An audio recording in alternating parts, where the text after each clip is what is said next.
मानसिक स्तर पर ये बदलाव भी भारत में होना होगा कि श्रम की इज्जत की जाए। सिर्फ कॉलेज में पढ़ने वालों के काम को ही अच्छा ना माना जाए, बल्कि घास काटने से लेकर कारपेंटरी और तमाम काम करने वाले को भी समाज में इज्जत मिले, जैसा कि यूरोप और अमेरिका में होता है।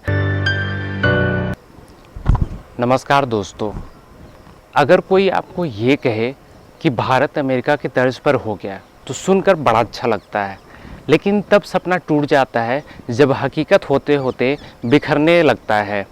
इस वीडियो में बात करूंगा भारत और अमेरिका की शिक्षा पद्धति पर, क्योंकि अभी भारत की नई शिक्षा नीति अमेरिका व्यवस्था जैसी हो गई है। लेकिन क्या इसे लागू कर पाना संभव होगा? अगर आप शिक्षा से जुड़े हैं तो ज़रूर देखिएगा और अपना राय ज़रूर दीजिएगा। हालांकि इसके पहले मैंने एक वीडियो बना रखा है जो लड़कियों का शिक्षा से किस तरह से लगाव बन पाएगा इस नई शिक्षा नीति पर, उस पर मैंने बात की है। भारत में एक लंबे इंतजार के बाद नई शिक्षा नीति आई है। 60 पेज के इस दस्तावेज़ की माने तो शिक्षा के क्षेत्र में आने वाले समय में बड़े बदलाव का एजेंडा पेश किया गया है। पिछले कुछ दिनों में इस दस्तावेज़ में चिन्हित प्राथमिक और सेकेंडरी शिक्षा को लेकर बहस तो हुई है, लेकिन अगर इस दस्तावेज़ की माने तो आने वाले कुछ वर्षों में उसमें उच्च शिक्षा में सबसे बड़े बदलाव हो सकते हैं। शिक्षा नीति कब और कैसे लागू होंगी, इस पर अधिक बात ना करते हुए हम ये जानने की कोशिश करते हैं कि उच्च शिक्षा के बारे में दस्तावेज़ में क्या कहा गया है और उससे क्या समझा जा सकता है। दस्तावेज़ के तीसरे हिस्से में उच्च शिक्षा की वर्तमान समस्याओं को चिन्हित करते हुए बताया गया है कि संस्थानों में 100 से कम छात्र पढ़ रहे हैं और संस्थानों में एक या एकाध विषय पढ़ाए जा रहे हैं। साथ ही शिक्षा के खराब स्तर, शिक्षकों की कमी, संस्थानिक स्वायत्तता के अभाव और जाली यूनिवर्सिटियों की समस्याओं को रेखांकित किया गया है, जो बहुत हद तक सही बात है। दस्तावेज़ की इन समस्याओं के समाधान के लिए बड़े मल्टीडिसिप्लिनरी यूनिवर्सिटी की स्थापना, जो हर जिले में एक रहेंगे। मल्टीडिसिप्लिनरी अंडर ग्रेजुएट एजुकेशन, शिक्षकों, संस्थान की स्वायत्तता, सिलेबस में बदलाव, नियमों में बदलाव जैसे उपाय सुझाता है, जो सुझाव के तौर पर ठीक है। इसमें मुख्य बात ध्यान देने वाली विभिन्न विषय पढ़ाने वाली बड़ी यूनिवर्सिटीज़ के गठन की है।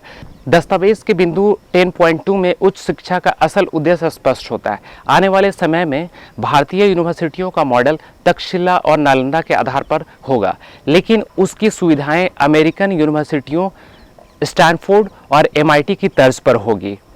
दस्तावेज में यह स्पष्ट किया गया है कि उच्च शिक्षा संस्थानों को 3 तरह से डेवलप किया जाएगा, जिसमें रिसर्च ओरिएंटेड, टीचिंग ओरिएंटेड और डिग्री देने वाले कॉलेज। संपूर्ण शिक्षा की अवधारणा को आगे बढ़ाते हुए कहा गया है कि विज्ञान के साथ साथ लिबरल आर्ट्स पर भी ध्यान दिया जाएगा, जिसके जिक्र में प्राचीन भारतीय पद्धतियों मसलन वानभट्ट की कादम्बरी और 64 कलाओं की जिक्र है, जो साथ ही वोकेशनल ट्रेनिंग का भी जिक्र किया गया है।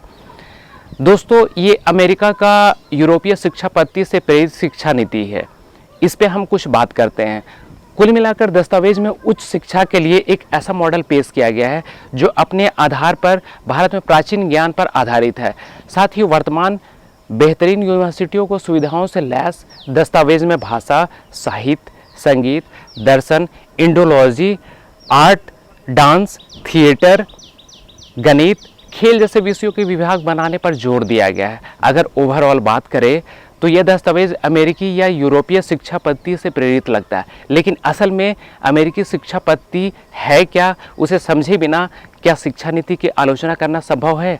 तो मेरी समझ से ये जानना बेहद ज़रूरी है कि अमेरिका में उच्च शिक्षा कैसे और क्यों दी जाती है, और ये भी कि क्या ये मॉडल भारत में लागू होना चाहिए।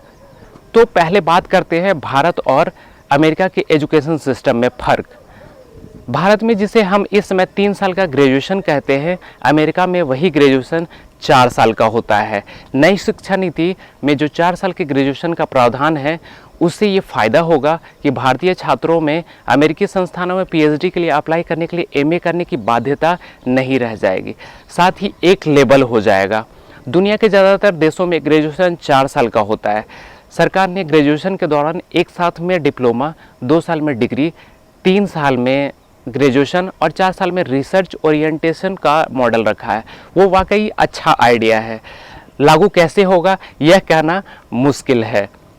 जब हम कहते हैं कि मल्टी डिसिप्लिनरी विश्वविद्यालय, तो इसका अर्थ है कि एक ही यूनिवर्सिटीज़ में इंजीनियरिंग, मेडिकल, विज्ञान और सामाजिक विज्ञान जैसे विषयों की पढ़ाई हो, जो कि अमेरिका में आमतौर पर होती भी है। MIT का ही उदाहरण ले तो भले ही ये यूनिवर्सिटीज़ टेक्नोलॉजी के लिए प्रसिद्ध हो, पर वहाँ के सोशल साइंस के विभाग में दुनिया में जाना पहचाना जाता है।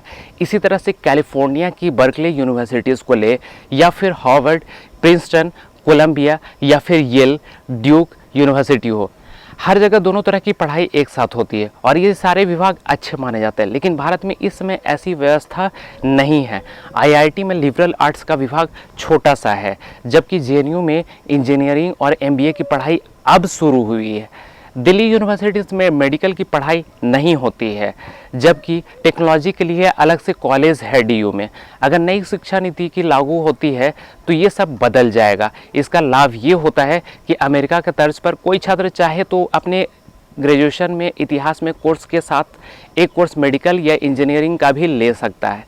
ये सुनने में भले ही अटपटा लगे, लेकिन ये अमेरिका में आम है। लोगों को आर्ट और मेडिकल के कोर्सेज साथ साथ पढ़ते हैं। इसके पीछे अमेरिकी सिस्टम में उद्देश्य होता है कि समग्रता और इनोवेशन का, जिसे भारत में नई शिक्षा नीति में अपनाने की कोशिश की गई है। अब PhD करने का प्रावधान पर बात कर लेते हैं दोस्तों। अमेरिकी सिस्टम में 4 साल के बाद MA करने या सीधे PhD करने का प्रावधान होता है। PhD अमूमन 5 से 6 साल की होती है और अच्छी यूनिवर्सिटियों में PhD करने वाले को एक निश्चित मिलती है। भारत में अगर MPhil को मिला दें तो PhD 6 साल की थी, लेकिन MPhil हटाने के बाद PhD में कितने साल दिए जाएंगे ये शिक्षा नीति में स्पष्ट नहीं है। PhD की भी प्रक्रिया काफ़ी अलग है। PhD के पहले 2 सालों में क्लासेस, जिसके बाद 3 कठिन परीक्षाएं होती है। इन परीक्षाओं के बाद ही कोई छात्र PhD लिखने के लिए पात्रता पाता है। अमेरिका सिस्टम में गाइड की जगह कमेटी होती है और कमेटी अपना काम अत्यंत गंभीरता से करता है। शोधार्थियों से अपेक्षा होती है कि 6 साल में वो पर्चे लिखे और गंभीर शोध करे। शोध की पात्रता निश्चित करने के लिए होने वाले 2 परीक्षाएं और प्रस्ताव लेखन अत्यंत कठिन माना जाता है। भारत में फिलहाल PhD में एक गाइड पर छात्र का निर्भर रहता है। तो अगर अमेरिकी व्यवस्था लागू होती है तो ये भी अच्छा ही होगा कि कमेटी के 5 लोग तय करेंगे कि शोध का स्तर ठीक है या खराब है। सबसे बड़ी बात है कि आखिर समस्या कहाँ है। तो पहला बात करते हैं खर्च की। समस्या ये है कि भारत में जो सिस्टम पिछले कई सालों से बना हुआ है, वो सिस्टम अगले कितने सालों में नया हो पाएगा। वैसे दस्तावेज में लक्ष्य 15 से 20 सालों का है, तो ये ज़रूरी भी है, लेकिन इन बड़ी यूनिवर्सिटियों को बनाने के लिए पैसा कहाँ से आएगा और यूनिवर्सिटियाँ सरकारी पैसे से चलेंगी या निजी से, इसके बारे में बहुत स्पष्टता फिलहाल नहीं दिख रहा है। अगर ये सब कुछ निजी हुआ तो भारत के एक बड़े तबके के लिए उच्च शिक्षा सपने जैसा हो सकता है। अमेरिका किसी भी अच्छी यूनिवर्सिटीज़ में पढ़ने की फ़ीस कमोबेश सालाना 20,000 से $30,000 के बीच आता है, यानी कि 4 साल के ग्रेजुएशन का फीस $80,000 हुआ। भारतीय रुपये में करीब 55 से 56 लाख रुपये। इसके अलावा रहने खाने का खर्च अलग। यही कारण है कि ग्रेजुएशन के बाद ज़्यादातर छात्र शिक्षा कर्ज के तले दबे रहते हैं। शिक्षकों की अब नियुक्तियों की बात करते हैं, वो भी एक मनमाना ढंग से होता है। लिबरल आर्ट्स का जहाँ तक सवाल है तो सुझाव बेहतरीन है, लेकिन शोध का स्तर भारत में खराब रहा है। चाहे वो IIT हो या JNU या DU, उच्च स्तरीय शोध कम हो रहे हैं। भारत में उसे बदलना एक बड़ी चुनौती होगी। अच्छे शोध के लिए अच्छे शिक्षकों की ज़रूरत होती है। साथ ही यूनिवर्सिटियों के किसी वैचारिक खोल से अलग रहने की भी भारत के संदर्भ में एक बहुत बड़ी समस्या है। JNU यानी जवाहरलाल यूनिवर्सिटीज़ को लेकर वर्तमान सरकार का जो रवैया रहा है, उसके आलोक में यह कहना गलत नहीं होगा कि एक टकराव का माहौल बना हुआ है।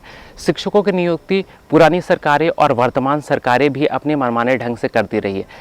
क्या नई शिक्षा नीति के बाद सरकारें इन नियुक्तियों में मनमानी बंद कर देंगी? शिक्षा नीति कहती हैं कि स्वायत्तता होगी। हालांकि आधिकारिक रूप से सारी यूनिवर्सिटीज़ स्वतंत्र तो अभी भी है, पर शिक्षकों की नियुक्ति में लेकिन ऐसा संभव नहीं हो पा रहा है। अमेरिका में चूँकि ज़्यादातर यूनिवर्सिटियाँ प्राइवेट है और अगर सरकारी भी है तो उनके पास अपने डायरेक्टोरियल बोर्ड्स हैं जो सरकार को हस्तक्षेप नहीं करने देते हैं। यही कारण है कि अमेरिकी यूनिवर्सिटियाँ लगातार सरकारों का विरोध करती रही है, चाहे वो सरकार डेमोक्रेटिक हो या रिपब्लिकन हो। अब बात आती है रोज़गार के मामले में, तो अमेरिका भारत की तुलना में ज़्यादा रोज़गार है। अमेरिका में कॉलेज आने वाले छात्रों की संख्या भारत की तुलना में बहुत कम है। रोज़गार के ज़्यादा अवसर हैं और कॉलेज पढ़ने वही आता है जिसे आगे पढ़ने की इच्छा हो। इसके उलट भारत में ग्रेजुएशन करना तो लगभग हर बच्चा का चाहत है। अगर वैकल्पिक या वोकेशनल शिक्षा को बढ़ा दिया जाए तो रोज़गार के अवसर बनने लगेंगे। तो ज़रूरी नहीं होगा कि हर बच्चा कॉलेज आए। साथ ही मानसिक स्तर पर ये बदलाव भी भारत में होना होगा कि श्रम की इज्जत की जाए। सिर्फ कॉलेज में पढ़ने वालों के काम को ही अच्छा ना माना जाए, बल्कि घास काटने से लेकर कारपेंट्री और तमाम काम करने वाले को भी समाज में इज्जत मिले, जैसा कि यूरोप और अमेरिका में होता है। कुल मिलाकर उच्च शिक्षा नीति एक बेहतरीन मॉडल है, एक बढ़िया सपना, लेकिन वो सपना हकीकत ज़मीन पर कैसे उतरता है ये कह पाना मुश्किल है, क्योंकि जेएनयू भी बना तो था ऑक्सफोर्ड और कैम्ब्रिज की तर्ज पर, लेकिन वो बन कर रह गया है वामपंथ विचारों का गढ़, जिसे चुनौती देते हुए अब उसे दक्षिणपंथी विचारों का ठीहा बनाया जा रहा है। ऐसे अनुभव के आलोक में फिलहाल नई शिक्षा नीति से उम्मीद ही की जा सकती है कि अपने मसौदे के अनुरूप लागू किया जाएगा और जिस सोच के साथ इसे तैयार किया गया है वो सोच लागू करना संभव हो सकेगा। इस वीडियो में इतना ही, फिर मिलूँगा एक नई तलाश के साथ।